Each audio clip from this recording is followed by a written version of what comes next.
Josh Hunter here at Beast Wrestling Reviews, here to do a Raw / SummerSlam review, just kind of connecting the two together. Now, with Raw last night, Brock Lesnar and Paul Heyman open up Raw, and we all know what it's going to be about. From last night with SummerSlam, the whole controversy thing. Undertaker taps out, referee didn't see it, timekeeper calls for the bell, and then Undertaker hits the low blow, Brock passes out in Hell's Gate.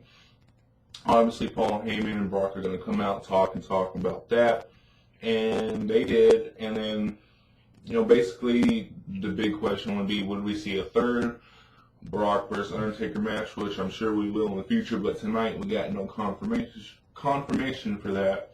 Instead, when Paul Heyman and Brock Lesnar called out The Undertaker, we got Bo Dallas came out and, does what Bo Dallas does, telling people to believe. And he comes out, gets and tells Brock Lesnar about how sorry he was that you couldn't beat The Undertaker last night, and all you have to do next time is believe and all that stuff. And obviously, suplex on Bo Dallas, which would lead to an F5, and then the walking back and forth to the ring.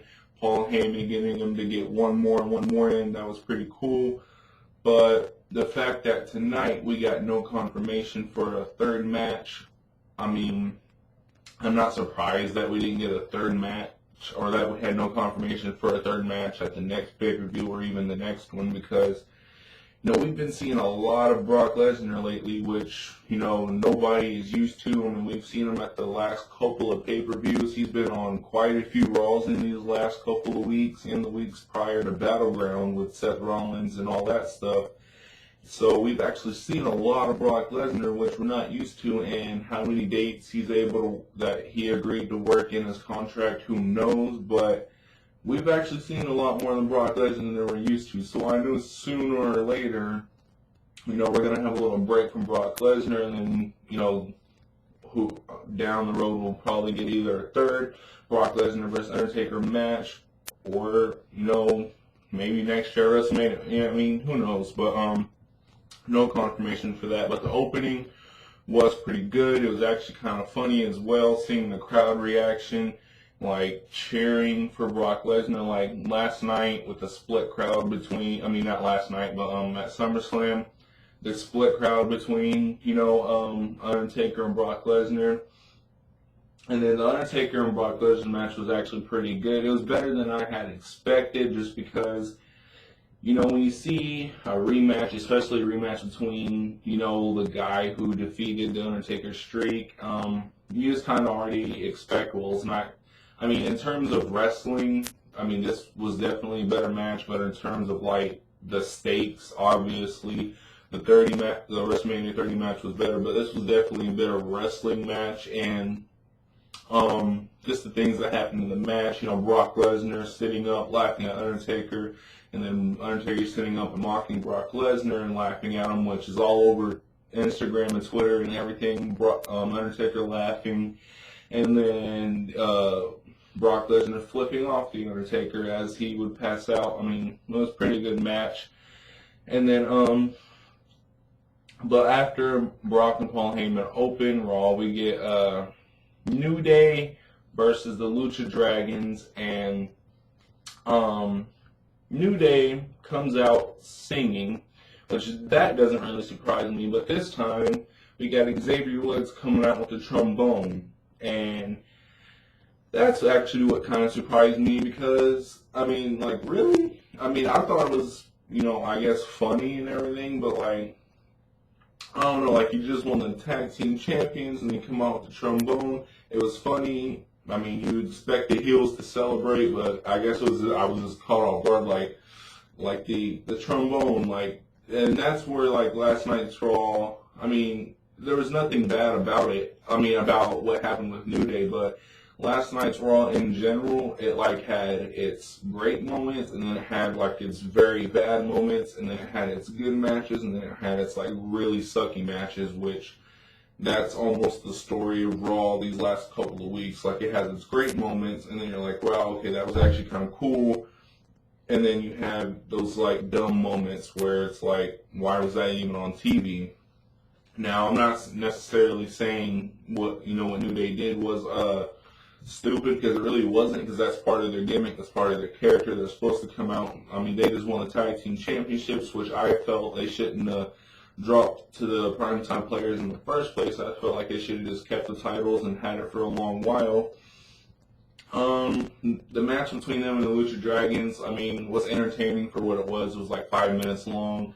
Lucha Dragons got some stuff in, but I mean, obviously New Day came out with the win. And then obviously, probably one of the biggest things of the night, the Dudley's return, and it was perfect because, I mean, I don't really look into any, like, online rumors. I don't read any dirt sheets or anything, so if it was rumored that they would return at all or even tonight, I didn't know about it, so I was definitely surprised. I mean, big Dudley's fan. I actually thought that, when Bubba Ray made his, like, little return at the Royal Rumble, and then we didn't see him after that for a good while. And then I think I saw a YouTube video where he had returned to TNA, so I was like, okay, well, we're definitely not getting a Dudley's return at all, or WWE just didn't want to do anything with Bubba Ray. And I was like, so tonight, after seeing that YouTube video, I'm like just automatically expecting we would probably never see him in WWE again. And then both Dudley's returning tonight was, definitely awesome. They're returning on New Day. I'm guessing that means, they're about to be in that tag team title picture again, trying to get that tag team division up and running, which is actually one of my complaints last week of how, like the tag team division is basically dead. You bring in some veterans that everybody loves, some guys who've been around a long time and they're known for their tag team, and they've been a tag team since the 90s. And you bring them into the tag team division and you spark it up, you get people interested to see it again. And then, and then obviously the 3D through the table on Xavier Woods is pretty awesome as well. That was probably actually the highlight for the night with me. Obviously, getting a little bit ahead of myself, but obviously later in the night, in the Seth Rollins statue reveal thing, when Sting would return, that was obviously, it was shocking. I did think I saw somewhere on Twitter by accident that, it was rumored that he was supposed to return within these, next couple of weeks or months. So, but, I never believe what I hear on those things, even when I do see them. And I don't ever purposely go out to see them, but when I do see them, I never believe them in the first place because they have been wrong before. It's just rumors. But he did return tonight, but it wasn't, and it was surprising because I never believed the dirt sheets anyway. But also, we haven't seen him since WrestleMania. And then he lost against Triple H at WrestleMania in his very first match in WWE, which obviously people have mixed feelings about. And so I just assumed we wouldn't see Sting until either next year's WrestleMania or just not at all. It was just going to be that one match, so he could say he wrestled in WWE, WCW, and everywhere else, and then that would be it. But to see him return tonight, I was definitely surprised. On Seth Rollins and on Triple H and Stephanie. And then obviously him holding up the title there at the end, the WWE title. I don't know if that means, okay, we're about to see Sting. Obviously, it's a sign. That, symbolized Sting wants his WWE title shot, which I'm sure we'll probably see that soon because I don't see anybody else, facing Seth Rollins for the title. Sting would be perfect. It would sell tickets. It's Night of Champions for the next pay-per-view. People would want to see that. I'm pretty sure Sting and Seth Rollins would have a freaking beast match. But also, you got to wonder, okay, we still got the United States title there, so, are we about to, and at Night of Champions, every title's on the line. John Cena's still pissed off at Seth Rollins and all that stuff. So, basically a little prediction for Night of Champions, I would see, since every title's on the line, Seth Rollins is has 2 titles. It's 2 matches at Night of Champions. I mean, that's simple. John Cena versus Seth Rollins in a rematch for the U.S. title, and then Sting versus Seth Rollins in the main event for the WWE title. Which, I mean, who's not gonna watch that anyway? This Sting versus Seth Rollins alone would be enough to be sold out, get people excited. It's something new, a new competitor. Haven't seen Sting since WrestleMania 31. So, I mean, and then I'm basically already talking about what happened at the end. I usually go in order, but I mean, still, those are the 2 little surprising things. We got the Dudley's return and Sting returns. And I would definitely say, the Dudleys was more shocking for me just because I didn't hear anything about them returning ever. I assumed after I saw Bubba go back down to TNA after the Royal Rumble that we would just never see him in WWE again, and they haven't been in WWE since like 04 or 05, so over 10 years, and then to see them again, and then to see Devon with them this time, because last time it was just Bubba in the Royal Rumble. That was probably the highlight for me, even though Sting, has been gone since WrestleMania 31. I mean, WrestleMania 31 still was only like 3 months ago, so a little less of a shocker. And I did hear a couple of rumors that he was supposed to return, but I mean, still nonetheless, this is Sting, and he's only wrestled 1 match in WWE, so I mean, it's not like we have seen him in WWE a lot. But then after the whole New Day thing and the Dudleys return, we got Bray Wyatt and Luke Harper versus Dean and Roman again right after the night after WrestleMania. Now, when they were first making their entrances and the match was first, called and everything, I'm like, okay, this is Monday Night Raw, the Raw after SummerSlam. Why are we getting, the exact same match that we saw last night? Like, nobody wants to see that. And even if they did want to see it, it would have, why wouldn't you just save that for the next pay-per-view? But that's what I first thought. Obviously, this was just the lead into what would happen at the end with this big-ass, like, huge freaking dude. At first, there was, like, this big dude. He comes in, like, lights go out, the whole Bray Wyatt thing with that, like, whatever he does, the lights go out and everything, and then it comes back up, dude standing on the apron with a black sheep mask. And I'm just thinking, okay, is this Eric Rowan, but he's been working out this entire time, lost a lot of weight, and, like, got just really huge, and then just turned his mask from white to black, and then this is Eric Rowan now. But he takes off the mask, and this is really huge dude, gets in the ring and just ragdolls both Dean and Roman Reigns. And this dude really was huge. Like, I know, like, people say, oh, Roman Reigns is huge, and then this guy's huge, Sheamus is huge.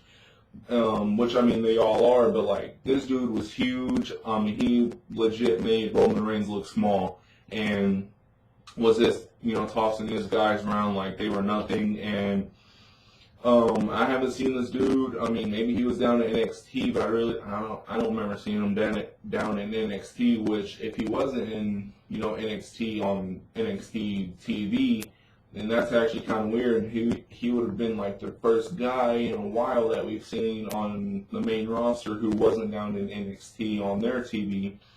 But nonetheless, I'm wondering. Okay, we got a new member of the Wyatt family.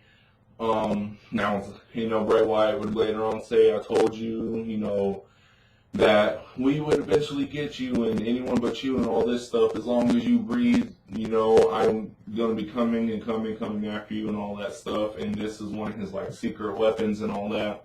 So I'm wondering, is this like Dean Ambrose and Roman Reigns? Is this like a full-on, obviously, this is like a full-on tag team thing, Roman Reigns and Dean Ambrose, which it's all kind of weird to me. I'm not a fan of it, but I guess it makes sense for what it is in terms of, well, if they weren't a tag team, what would they be doing anyway? Like, if Roman Reigns and Dean Ambrose weren't a tag team going up against these now 3 Wyatt family members, we still wouldn't be happy. We still wouldn't be happy with what they were doing, if they were by themselves. There was one point where Dean Ambrose was working with Luke Harper, and then before that, Roman Reigns was working with Bray by himself. So, I mean, no matter what, we're not, and even if they were still going in single superstars, we wouldn't be happy with where they're at. But with this new guy, honestly, it throws in something new. This guy is huge, taking out Roman and Dean and everything. Definitely outweighs and muscles them and all that. But definitely interested in seeing, okay, well, they got a third member.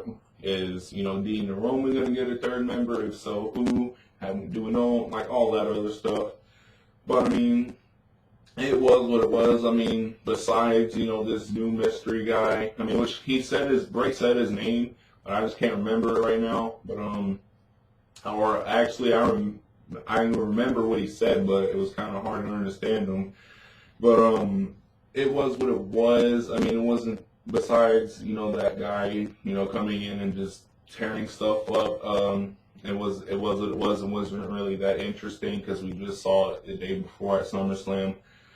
Then after that, we got Miz TV with Paige, Charlotte, and Becky Lynch, and the Bellas would come out. I mean, they would go on and talk a little bit, like insulting the Miz because the Miz was insulting them, and talk about their win at SummerSlam, which obviously they were, I guess, the best pick for that little Divas Revolution, like 3-on-3 tag at SummerSlam, which for that match at SummerSlam, really, I mean, it was okay for what it was. They were obviously rushed for time as well. Like, you can see at that specific match, I already knew it was going to be rushed. I mean, they got like 10 minutes, 9 divas trying to get in their stuff, and in like a 10 or 12-minute match. It was everywhere. Team Bad got eliminated in like 5 minutes. And then, but last night on that Miz TV segment, that crowd definitely chanting for some Sasha Banks. I think she's starting to get more momentum and more popularity than any of the 4 horsewomen right now. I mean, which I actually like her more. I'm more of a fan of hers than Becky Lynch, Charlotte, or Bayley, just because I'm more a fan of her ring work, and I think she also has the best promos. But, I mean, that crowd was chanting loud for Sasha Banks, and I, thought after the match that they would eventually I was like, okay, well, maybe, Sasha will come out, because lately they've been having 2 Divas matches on Raw. I figured, okay, well, she'll just have a singles match later on Raw, but no, she wasn't even on Raw at all. It was, kind of dumb. I mean, the freaking crowd was chanting her name just as loud as they would, like a John Cena or a Dean Ambrose. So, like, the fact that she wasn't on Raw at all and she was at SummerSlam last night, killed it at NXT TakeOver with Bayley in that Women's Championship match, and then to not have her on Raw at all was kind of dumb. And then the Bellas come out with, like, such a scripted promo. It was bad, and then it would go on back and forth between, the 2 teams, and then they would have another match. And then, it was an okay match, but I mean, it was what it was. I'm not even going to say it was an okay match, because I really wasn't that invested in it, but it was an okay match, I guess, like the wrestling. In terms of the wrestling, it was okay, but the finish was I don't even have to say what the finish was. The finish was crap. Like you have Paige, Charlotte, and Becky, win this match at SummerSlam just so the Bellas can come back the next night. And obviously, as the heels, they cheated to win, so that made up for it. But, I mean, just so they can come back the next night and, like, almost take away that win. And then you also wonder, okay, well, obviously one of the Paige, Charlotte, or Becky is getting the Divas title run. I think right now people are wanting to see Sasha Banks versus Nikki Bella for that Divas title, because that crowd was all over Sasha, even though she wasn't even on the card that night. But obviously one of those girls, I don't think it's going to be Paige, just because we've seen like 3 Divas championship matches with Paige and Nikki, so I don't think anybody, I mean, it really wouldn't make sense to put Paige in another one. It's obviously going to be Charlotte or Becky, most likely Charlotte, from what I've heard on Instagram and like what people have been posting, but I really don't pay attention to that stuff. But it would make most sense for Charlotte, I guess, just because, I mean, I don't know. That just seems like the route they would go. It just seems like that's the kind of thing that WWE would go, is to just put Charlotte as that first girl to take down Nikki Bella and her reign. But obviously, it looks like, Nikki Bella will defeat AJ Lee's championship reign, which obviously has a lot of people pissed off. I guess me included, because I don't think Nikki Bella matches with this whole Divas Revolution thing. I'm just not a fan of the Bellas. That's all I'm gonna say about it. I'm just not a fan of the Bellas.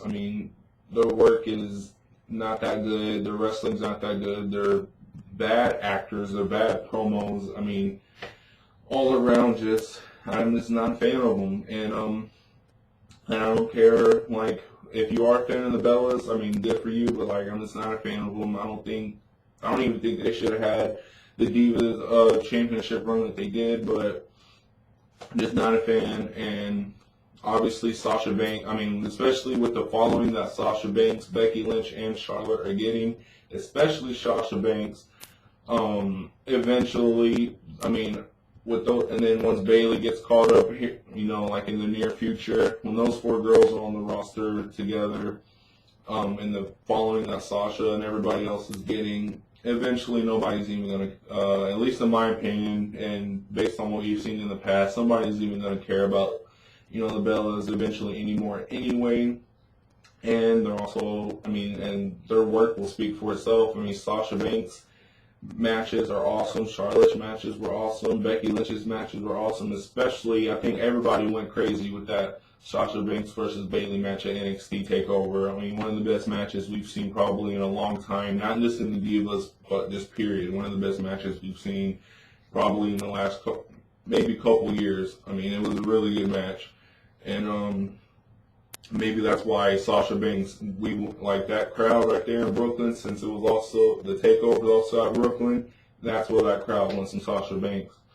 And then we have Stardust come out, and it looks like, it was, commentators, saying it was going to be another, rematch or something with, Stardust and Barrett versus some other tag team, but Stardust would attack, King, Bad News Barrett, whatever his name is, and he would attack him, hit the crossroads, or whatever he's calling it now, on King Barrett, and then Neville would come out and attack him, and then that was basically it. Nothing more else to talk about. It looks like they're going to continue with the whole Stardust and Neville thing, and even after last night's, Stephen Amell and Neville versus Stardust and King Barrett, it didn't really make sense in terms of the story on why Stardust would attack King Barrett. I'm guessing just so that the rivalry now is one-on-one between Neville and Stardust. I guess that was the reasoning, but I guess that rivalry they're still going to go on with that. And then we have, Jon Stewart, and Jon Stewart would come out, and, it was going to be his explanation on why he did what he did in the Seth Rollins versus John Cena match, which really was a great match. It was the match at SummerSlam that I was most curious about, just for the fact, okay, you got 2 titles on the line. We've heard in the past, with the IC and the WWE title, you can't hold both titles at the same time. So obviously I was expecting a Sheamus cash-in, and then Sheamus at SummerSlam would win his match clean against Randy Orton at SummerSlam. So their little thing was over with. So I was like, okay, we're about to get a Sheamus cash-in. But I guess not. And Seth Rollins obviously now has both titles, but which I don't think anybody expected them. I've talked to a lot of people and watched other videos on YouTube, and everybody expected that Sheamus cash-in, just because they didn't see having either guy hold both titles legitimately, and I guess they did. And but Jon Stewart would come out and explain why, he hit Cena with a chair, and then would lead Seth Rollins to win both titles. And he would start to explain and say some stuff that he couldn't see, the reason he did it was because he didn't want, he couldn't see John Cena being the guy to tie the record of world titles with Ric Flair. He didn't see John Cena tying the record, and that's why he did it, and it just sounded like kind of a dumb excuse. And he also said that he didn't see the record being tied against a guy like Seth Rollins. I mean, which sounds kind of like a really dumb excuse, almost like when Undertaker, returned at Battleground, hit the, and the whole thing where he hit the low blow on Brock Lesnar, and then that Raw he would come out and, say like stuff. The reason he hit the low blow was because, I mean, like, how else are you going to take down the Beast? It just seems like such a dumb excuse as to where, like, this double main event, and then just because you didn't want him to tie Ric Flair. I mean, that's kind of it almost seems like WWE knew that, I mean, obviously they knew, but like, this shows WWE had nobody for Seth Rollins to work with for SummerSlam. The only guy that has some sort of has a main event, caliber reputation is John Cena, even though they've worked together in the past. So, and after Brock Lesnar and Undertaker go on and do their thing, nobody was left to work with Seth Rollins. That would make sense. So you throw John Cena in the picture. You obviously can't give John Cena the world title because, I mean, just imagine the backlash the fans would give to WWE, especially because that would be his 16th world title reign and tying the record with Ric Flair, which would just make them twice as angry. So having Jon Stewart come out and screw over, which, I mean, in a way was actually kind of funny. I mean, I thought it was actually kind of funny just the way he anticipated it and, like, looked back and forth like he was teasing on, who he was really going to hit. But it was entertaining in that aspect. But the match between John and Seth Rollins at SummerSlam was actually pretty good, especially by Seth Rollins obviously being the star in that match. But it just seemed like a really lame excuse as to by WWE as to why they would have Jon Stewart go out and do that. And then Ric Flair would come out, not say much, and he would really just, come out and say, eventually somebody is going to pass my record, and I'd rather it be somebody I respect than somebody I don't respect. And then that was literally all Ric Flair would say until John Cena would come out, say, I mean, we all know what John Cena says in these kind of situations, do you not know what you've done? The United States Championship represented this and that, and I made it worth something again, and I gave people a chance every week like Cesaro and all that stuff. And then he would go on to AA Jon Stewart, and then that would be the end of it, and then he would go on trying to chase Seth Rollins. And then that segment, like, ran really long. It was a lot longer than it needed to be, I think. I really didn't think it should have been that long. Jon Stewart kind of, like, stuttering a lot, getting interrupted by John Cena, and John Cena's, like, all mad while John Cena's, like, really pissed off, and Jon Stewart's making jokes, and it's like, and then Ric Flair, who's still in the ring with a mic in his hand, literally still said nothing that entire segment. So it was like, well, Ric Flair really didn't even need to be there, but he was kind of there just so fans could see Ric Flair again. We haven't seen him in a while. But, I mean, that whole thing was kind of dumb. I originally thought, okay, Jon Stewart hit John Cena with the chair at SummerSlam. Maybe they're throwing him into a storyline, because of that little thing they did with Seth Rollins and Jon Stewart on the Daily Show in the past. But obviously that's not the case. But, I mean, that segment ran way too long. It was kind of boring to watch. I really wasn't a fan of it. And it sucked to me, and that's one of the examples of, like, the Dudleys and Sting returning were really awesome, and then this segment with, John Cena and Jon Stewart was really bad. So that's another example of Raw. This Raw had really cool moments and really good matches, and then really bad segments and really bad matches.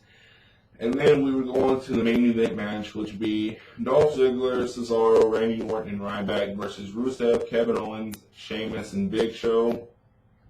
And obviously just throwing another, I mean, it seems like most of the time, more likely than not on Raw nowadays, is the main event is going to be some sort of like tag match, throwing all these rivalries together in one ring at once and then teasing them at the same time. And then this was an 8-man tag match with, the rivalries. We just saw all these matches at SummerSlam last night, and then, the match wasn't even that great. I think it was, around 10, maybe not even 10 minutes, maybe 9, but it felt like 9 or 10 minutes, and it wasn't, it really wasn't nothing that special. The match itself was, okay in terms of wrestling. You had a few spots and a few cool things happen here and there, but the match itself really wasn't nothing special, really nothing worth talking about anyway, or even reviewing. But I guess the only thing that kind of somewhat saved that match was, Kevin Owens turning on Big Show and all that stuff at the end, and then hitting a cannonball, and then and Rusev, and then the really cool, obviously the RKO at the end. We would have Cesaro and Ryback lift up Big Show, almost like a gorilla press type thing, and then drop him, and then Randy Orton would hit the RKO. That is what kind of saved this whole main event thing from just being a total waste of time and really sucking. But the match itself, with the 8-man tag and which was like a 10-minute match, obviously is not going to be good. Especially, I'm not a fan when you just throw a whole bunch of rivalries together and then just try and pass it off as a main event. And then the RKO, it saved the crowd anyway. Us viewing at home, it may not have done anything. It was just another cool RKO by Randy Orton. But it may have saved the crowd because the crowd popped afterwards. And then, sometimes when you hear the crowd cheer loud, you cheer loud and it gets you excited. But it may have saved, the live crowd anyway. But us at home, for some of you, it may not have really done anything. It was just another cool RKO by Randy Orton. Then after that would be, obviously, which I've already talked about a little bit, was the Seth Rollins statue, ceremony thing, which, they showed a preview of it, during, in the middle of Raw, Triple H and Stephanie were looking at it, and then Seth Rollins tried to come in the room, and then we saw the statue, but, they didn't want Seth Rollins to see it and all that stuff, but, I kind of knew immediately, as soon as I just, saw the black covering, and in fact, the black covering over the thing, everybody obviously knew somebody was in there, and the fact that Seth Rollins kept talking and talking and talking, he talked probably a good 5 or 6, maybe even 7 minutes. The fact that he just kept talking and talking and building anticipation for when the cover got taken off, obviously somebody was in there. It's not that hard. We know how WWE operates. We know how they work. We know how they like to try and do things. As soon as Seth Rollins talked for more than 15 seconds, it wasn't hard to tell that somebody was in there. It wasn't going to be the statue. And obviously it would be Sting in there.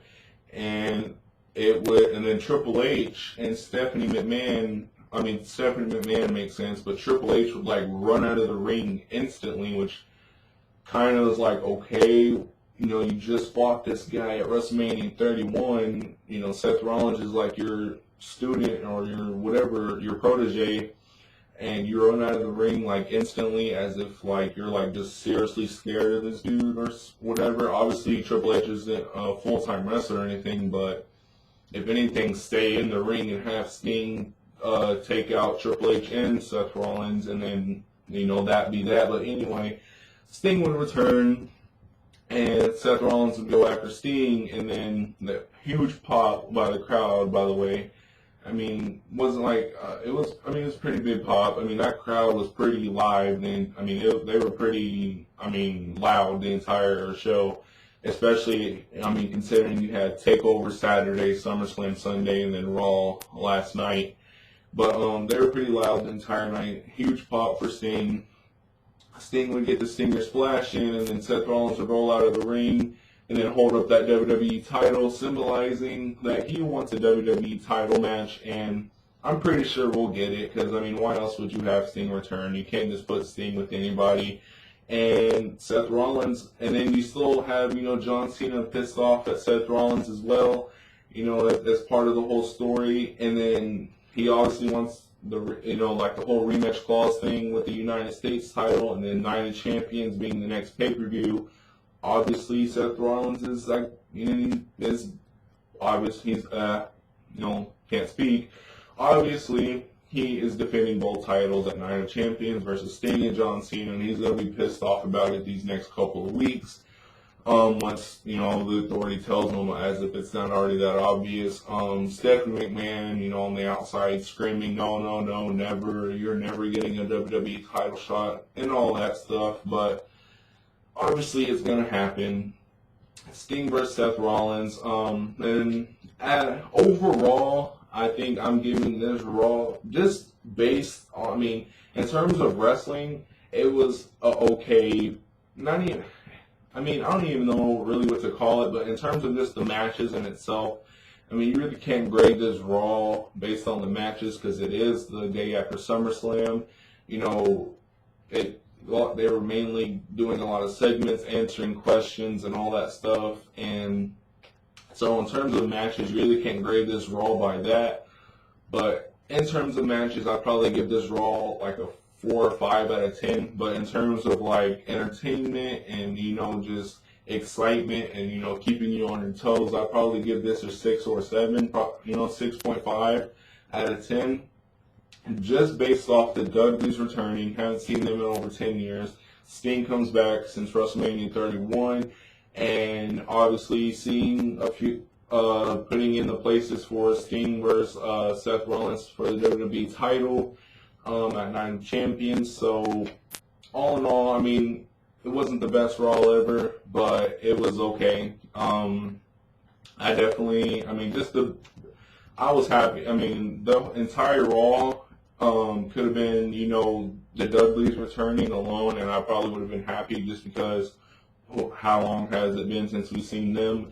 And then Sting returning made it even better. But like I said, probably a 6.5 or a 7 out of 10, just based on when you put everything together that happened. The matches weren't that great, but obviously that is of expected, being the night after SummerSlam and seeing the great matches the night after a pay-per-view. The matches are just not even going to be worth any good or even worth watching. It's more about the promos, the entertainment, and the segment, and putting in those places for the next pay-per-view and the next rivalries and all that stuff. But my name is Josh Hunter here at Beast Wrestling Reviews. Let me know how you feel about last night's Raw.